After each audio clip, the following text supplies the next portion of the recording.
വർക്കിച്ചാനോ? കയറി വാ.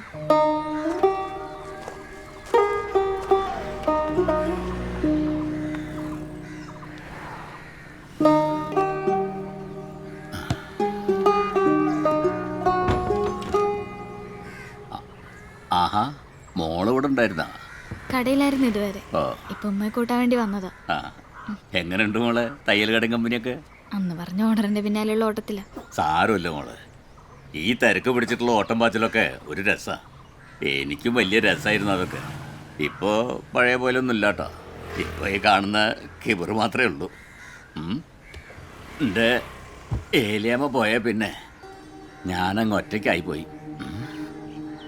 ഇപ്പോൾ ബിസിനസ്സും ഭരണമൊക്കെ മക്കളാ.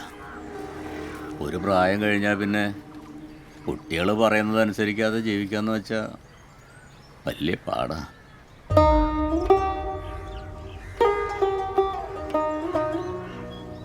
ബഷീറും ഞാനും തമ്മിലുണ്ടായിരുന്ന വിശ്വാസടുപ്പൊന്നും എൻ്റെ കുട്ടികൾക്ക് പറഞ്ഞാൽ മനസ്സിലാവില്ല. ഈ കായ് കടം കൊടുക്കലൊന്നും ഒരു സഹായമായിട്ടല്ല അവർ കാണുന്നത്, ഒരു ബിസിനസ്സായിട്ടാ.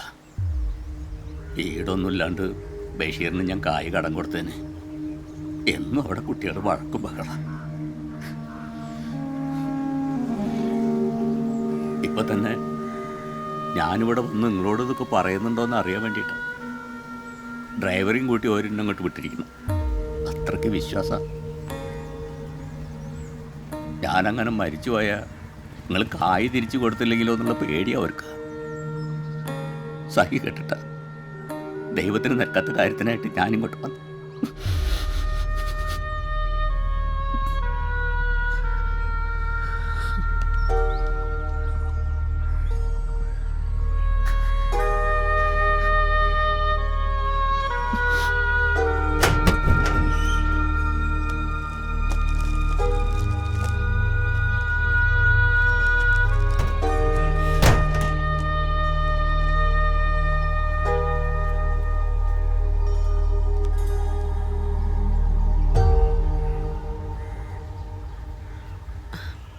ഈ വീടിരിക്കണ 15 സെൻറ്റ് സ്ഥലത്തിൻ്റെ പ്രമാണമാണിത്.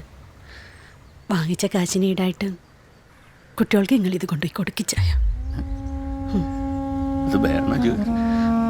നിങ്ങളുടെ അവസ്ഥ എനിക്ക് മനസ്സിലാവും.